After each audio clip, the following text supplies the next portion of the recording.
Howdy, folks. Greyhawk 4x4 coming at you again, your resident vintage gamer.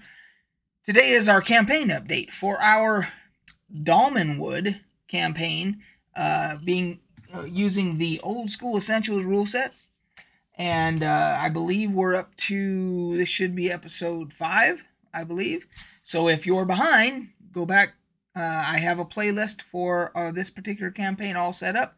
You can go back and start with episode 1 and get caught up. But if you are caught up, let's go. So, where we had left off last time, we were we were in the town of Brandonsford, and the local innkeeper there's 2 inns, taverns in the town. The Golden Egg, which is the one we had been staying at, that particular innkeeper, we had helped him find out what was stealing his ale in the basement, and it turned out it was what the hell's that thing called? I got it written, a clericon, and not a leprechaun, a clericon, like a leprechaun.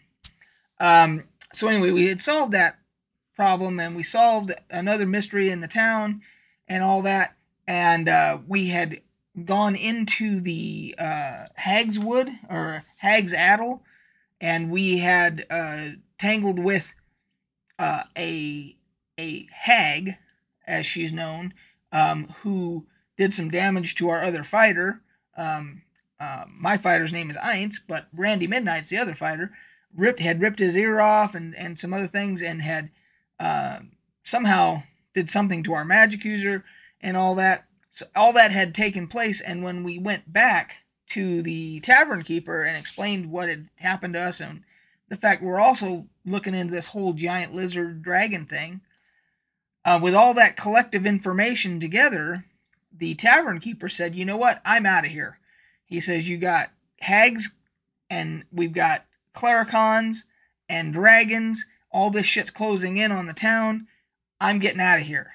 And he decides he's leaving, and he had left us the tavern. Or so we thought. So, he had taken off, and that's how we ended the last session.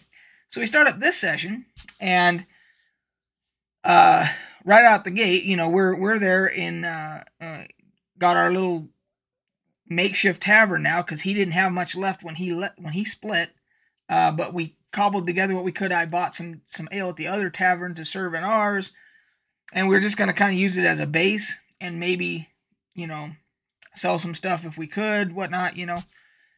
And some traveler comes in who happened to be a new player to our group, and this particular player's new character his name is Overmars, played by a gentleman named Mark. And this Overmars character had came into our tavern, and Ainz was basically kind of, "Tag, you're it. You're the bartender, I guess, because, you know, you went and bought some ale or whatever." So it's kind of like, "Well, what do you want there, partner?" And, you know, he ordered something, and I got some stuff together, you know, some meat and cheese and stuff like that, and some ale and all that. Basically trying to play the part of a bartender, because I guess this is ours now. And turned out he's a friar, which in this particular campaign is like a cleric, basically a cleric, a healer, which is what we need. And he joins the party. Cut to the chase. He joins the party. At some point, the town marshal comes in and says, "Hey, I heard some scuttlebutt about the owner here, the tavern keep and all that." And I said, "Yeah, he split. He skipped town. He's like done. He packed his shit and he's gone." And he's like, "Well, what's he plan to do with this, the tavern, whatever?" And I said, "Well, he gave it to us. He basically handed me a deed and said, 'Here you go. It's yours now. Do whatever you want with it.'" And this marshal begins to explain to me that, and the rest of the group, of course, that well, it's not really that he owns it. He's leasing it from the town trust or whatever. So the bullshit meter goes off like, "Oh, here we go," and it's like trying to grift us out of some cash or who knows what. And he wants us to sign some kind of fucking lease for something that we didn't even ask for. And I think I caught the DM off guard, and the rest of the party did too. As collectively, we all basically said, well, we don't want it. Here, have it. Bye. See you. And we packed our shit and we left. So now we're staying over at the other tavern. I think the DM expected some pushback there, that we were going to try and like make this a thing, that it was going to be our tavern. It's like, nah.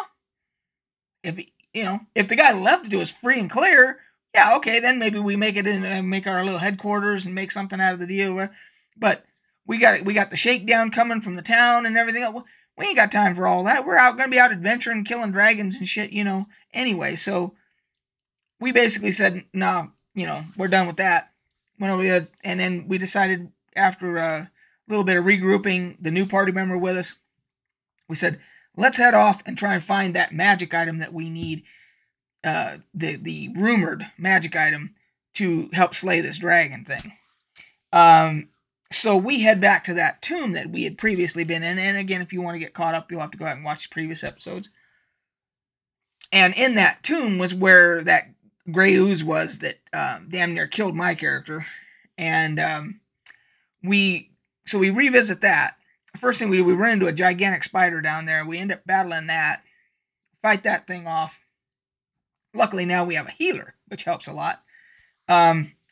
And we get further into the tomb, and we come to a room that has a big stone table in the middle of it, and then an alcove past that with some like statues and stuff. And so one of the characters, I think it was Randy Midnight, the other fighter, says, "Hey, I'm gonna go investigate these statues," or something like that. Somebody did. And I kind of said, hey, my character said, hey, can we just think about this for 1 second?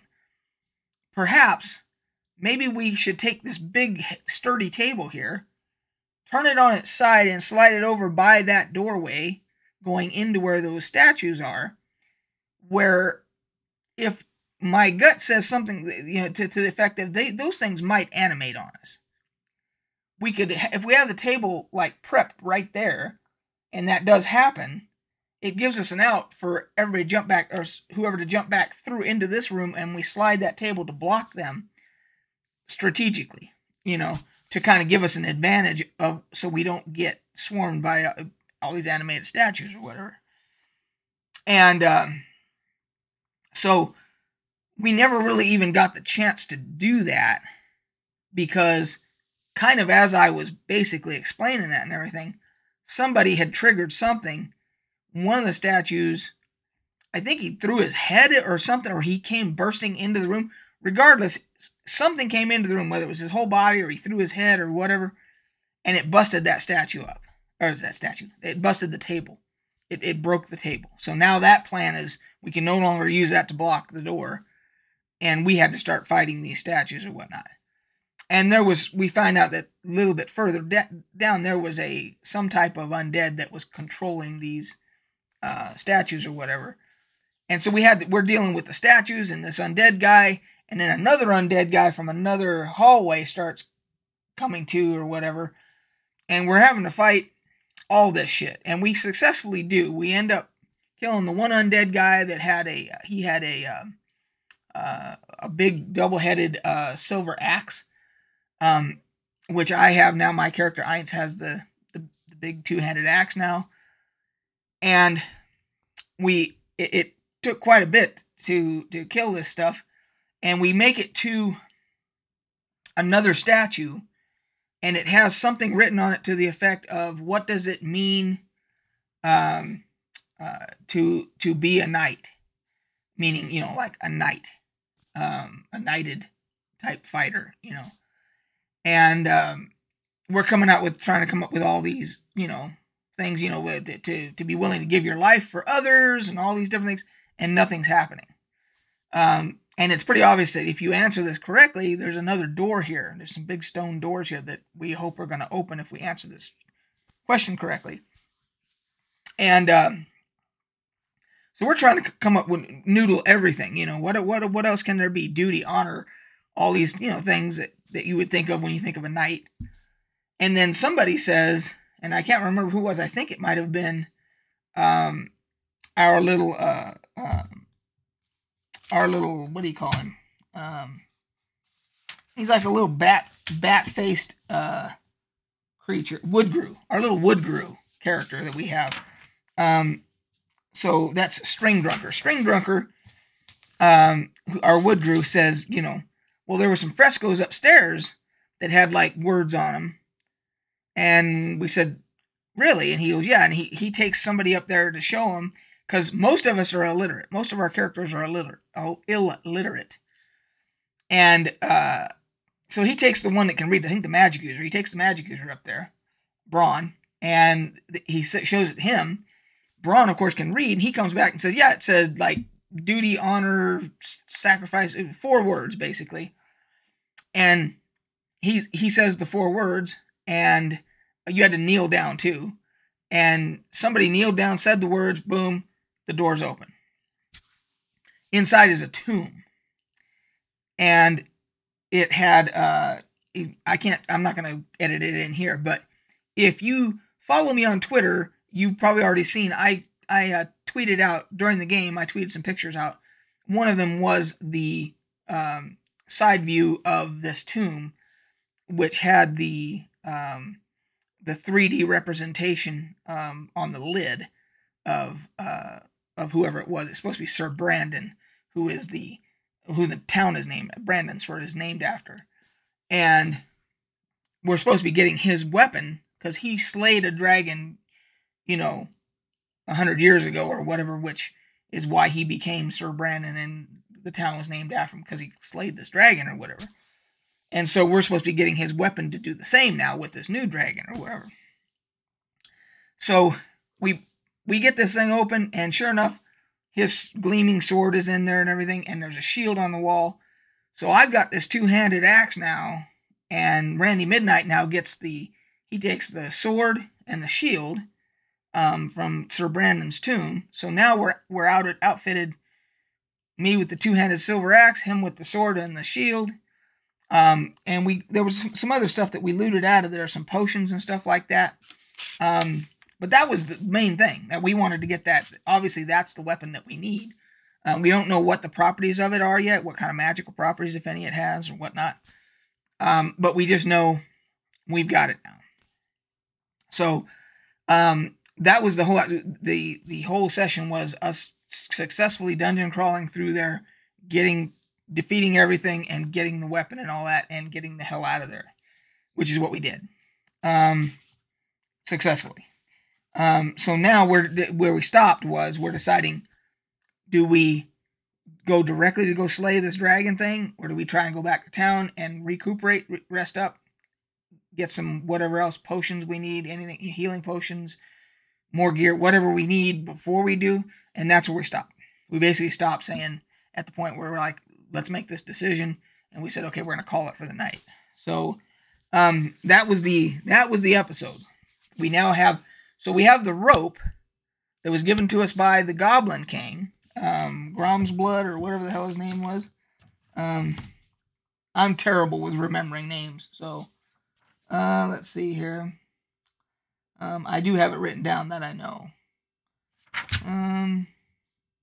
Hogboon. Hogboon, the Goblin King, gave us this magic rope that is, if we slay this thing or whatever, or even if we subdue it, that we can tie it up with this rope to bring it back to the Goblin King, and then he's going to reward us. So we've got the rope, we've got the sword, the shield, double-handed axe, or 2-handed axe, some potions, and so forth. We have a healer now. So it sounds like the next step is slay the dragon, slay the dragon. You know, so hopefully that's the next one. All right, guys, that is the campaign update. If there are any questions below after I post this, between now and tomorrow night, I will answer those questions tomorrow night when I do my Beer 30. That's how this works. If there's any questions, please put them down below and everything, and I will answer them tomorrow during the Beer 30. Otherwise, I will see you for Beer 30 tomorrow night. We will catch you on the flip side.